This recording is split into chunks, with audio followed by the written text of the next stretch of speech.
பொசசிவ்ங்கிற பேரை கண்ட்ரோல் பண்றது, அது வந்து அவங்க பொசசிவா பாக்குறாங்க. பட் ஆக்சுவலா அது வந்து கண்ட்ரோல் பண்றதுதான். ஆக்சுவலா என்னோட ஃப்ரெண்ட் சர்க்கிள் பத்தி அவங்களுக்கு ஒண்ணுமே தெரியாது. நான் யார் கூட பேசுவானா அவங்களே ஒரு ஜட்மெண்டல் வந்துருவாங்க. இவன் பாக்குறதுக்கு சரியாவே இல்லை, நீயே இவங்க கூட போற. சோ அந்த பொசசிவ்ன்ற பேர்ல அவங்க வந்து அந்த பொண்ணு வந்து ஒரு சர்க்கிள்குள்ள அடக்குறாங்க சார். அது வந்து பக்கா ரெட் ஃபிளாக் சார். நான் உங்க மேல ரொம்ப அதீத அன்பு வச்சிருக்கேன்னு சொல்லி கண்ட்ரோல் பண்ணி நீ அவங்களோட பேசாத, இது செய்யாத அப்படிங்கிற. ஓகே, யார் பதில் சொல்ல விரும்புறா? அதாவது அது இந்த விஷயத்த நான் பேசணும். நீங்க சொல்றீங்களே பொசசிவ்னஸ், அது எனக்கு ரொம்ப டார்ச்சரா மாறுதுன்ட்டு. ஒரு விஷயம் நல்லா புரிஞ்சுக்கோங்க. நான் இதை ரொம்ப ஓப்பனாவே பேசுறேன்.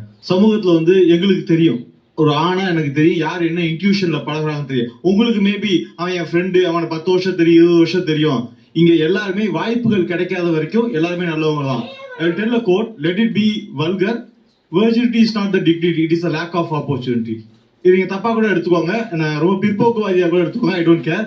எங்களுக்கு தெரியும், அதாவது அனிமல் இன்ஸ்டிங்க்ட் மாதிரி ஒரு நாய்க்கு தெரியும் இன்னொரு நாய் எது திருநாய் வந்து எதுக்காக வருது உள்ள வருதுன்னு எங்களுக்கு தெரியும். ஸோ அதுலதான் நாங்க கண்டுபிடிச்சிருவோம் இவன் இந்த இன்ஸ்டிங்க்டோட தான் பழகுறான்ட்டு.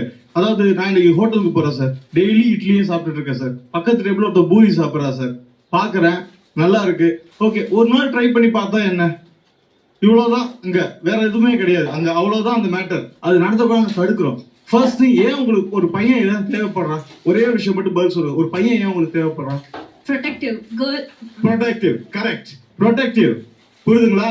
இதுதான் நாங்க பண்றோம். அதை நீங்க பொசசிவா எடுத்துக்கிட்டு அதை டாக்ஸிக்கா மாத்திக்கிறீங்க அப்படின்னா ஐ காண்ட் ஆன்சர். இந்த ப்ரொடெக்ஷன் தான் நாங்க கொடுத்துட்டு இருக்கோம். இதுதான், அது எந்த தவறு நடந்துடக்கூடாது எங்க மூட அப்படியே திங்க் பண்ணிட்டு இருக்கோம். இவர் சொன்னார் இல்லையா, சார் சொன்னார், இவாட்டு என்னப்பா அது உனக்கு கூட சென்ஸ் இல்லையாப்பா, நீ பாட்டுல போய் எல்லாம் மாமா மச்ச அழைச்சினா. சார் எமோஷனல் தான் சார் வேலை செய்யும், லாஜிக்கல் பிரெயின் வேலை செய்யாது சார் எங்களுக்கு. உங்களுக்கு புரிய மாட்டேங்குது யாருக்குமே. அது ஓகே, நீங்க என்ன இருக்கிற எல்லாருமே ஆப்பர்ச்சுனிட்டிக்கா வெயிட் பண்ற மாதிரி சொல்றீங்களா? அது உங்களுக்கு